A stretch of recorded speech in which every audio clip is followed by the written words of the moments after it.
If you've been to an AC/DC concert in the last 40 years or so, you might have noticed there was one song in particular they didn't play. And it's the one song that arguably launched the band to stardom, the song that's most closely associated with AC/DC, a song that's so incredibly important for the band's history. It's a long way to the top if you wanna rock and roll.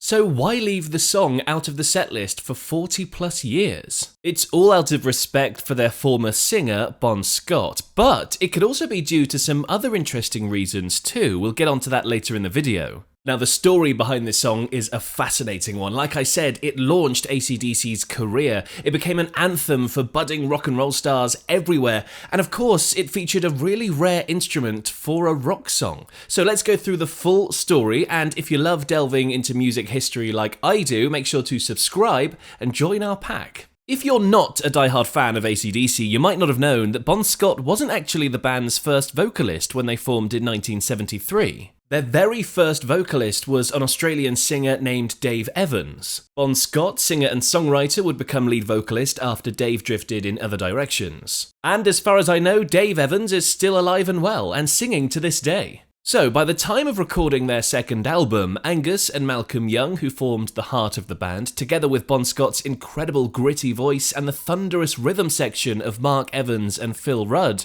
they were about to make a very important record in rock history. T.N.T. Compared to the more scattered style of their 1975 debut High Voltage, T.N.T. showed a tighter, more focused band. It was hard rock with an R&B twist, kept simple and powerful. In 2011, Mark Evans described making the album to Music Radar. We were really honing the classic AC/DC sound. The steady pounding rhythms, the hard-edged twin guitar attack, the in-your-face vocals. It was all right there. It wasn't anything fancy, but it was honest. It was something everyone could relate to. Very true words, as the album reached number 2 in the Australian album charts, and the opening track, Long Way to the Top, was a sort of foreshadow of the tone that AC/DC would bring for the rest of the 70s. And when you think about the song, it really speaks to every musician dreaming of a rock and roll career. Working their asses off, driving to unpaid gigs, doing anything they can just to get a taste of that world. The song pokes fun at the fantasy of rock stardom while somehow making it feel even more legendary. Getting old, getting grey, getting ripped off, underpaid, getting sold second-hand, that's how it goes playing in a band. And as for the main riff in this song, as many great riffs do, it came from a jam. Back then, when they played live, they used to jam on stage for some time to compensate for the fact they didn't have much material. They used to play Jumpin' Jack Flash by the Rolling Stones and inject 15 minutes of jamming into it just to make up enough time for a 40-minute set. Both the riffs of Live Wire and Long Way to the Top came from these jamming sessions. Back then, they would often come to the studio with just a riff and nothing else, but despite that, Long Way to the Top came together almost immediately, according to Malcolm. So you've got those incredible lyrics, that really solid riff, and of course the natural direction to go in would be bagpipes?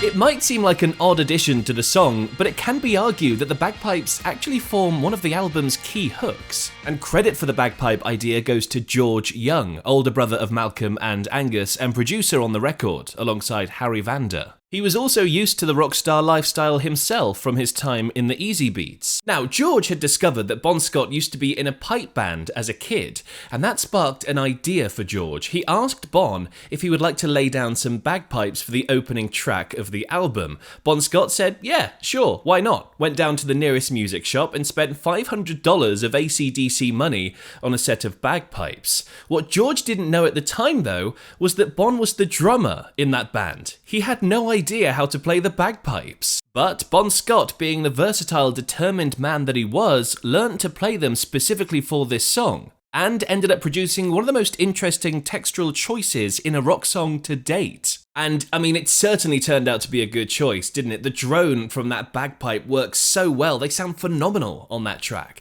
And it actually inspired 2 other Australian classics. John Farnham was inspired by AC/DC to use pipes in the 1986 song You're the Voice. And 2 years later, Under the Milky Way by Australian alternative rock band The Church also featured something that sounded very similar to bagpipes, but was actually some clever use of an electric guitar and synthesizer, still inspired no doubt by AC/DC. When released in 1975, the song became an instant classic. It arguably lifted AC/DC from an obscure Australian rock band to global rock and roll icons. Of course, later hits would bolster that reputation, but it was this song that really kicked everything off.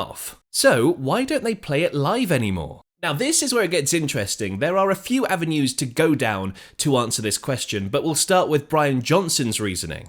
Brian, of course, replaced Bon after his tragic and sudden death in 1980, aged 33. The coroner's report stated acute alcohol poisoning. Their first album with Brian Johnson, Back in Black from 1980, became one of the best-selling albums of all time, with over 50 million copies sold. It was a powerful declaration that AC/DC was here to stay. According to Ultimate Classic Rock, Brian is on record that he refuses to play the song live simply out of respect for Bon Scott. Now, that is the most widely accepted reason as to why AC/DC has omitted Long Way to the Top from their setlist for over 40 years. But there could also be some other interesting reasons as well, and they're all to do with how difficult it is to play the bagpipes live. There are a few accounts on this too, so it's hard to know the exact order of things, but Mark Evans said that it was a pain to play live.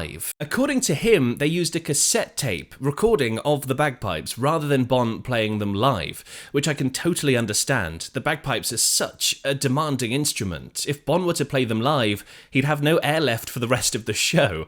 So this involved the band going back behind the stage, tuning up their guitars to this cassette tape, and then returning to the stage, and then there was difficulty with the timing of it all as well, in order to get everything precise and lined up. So all in all, a massive hassle. Because of this, Evans said they only played the tune live around 30 times, despite it being the band's most recognisable tune, especially in Australia. Some accounts say that Evans got frustrated with this tape and ended up destroying it one evening, not realising it was the master and there were no copies, thus forcing them to retire the song. Some other accounts say that Bon had a microphone fitted to his bagpipes so he could play them live during the song. One story that seems to persist is that Bon Scott, after doing his bit with the bagpipes live on stage, the same bagpipes, by the way, that you see in the music video, he placed them on the side of the stage, and fans in the crowd managed to reach it. They brought it into the audience and then proceeded to destroy the bagpipes. Other accounts also say that they opted for keyboards or a synthesizer for their live shows as well. Another reason it wasn't included in the set lists could be down to ego. Unlike most of their tracks, Long Way to the Top shines a spotlight on almost everyone except Angus Young. Bon Scott's incredible vocals obviously take centre stage, and the song is powered mostly by Malcolm Young's steady driving chords and the rhythm section's stomp and swagger.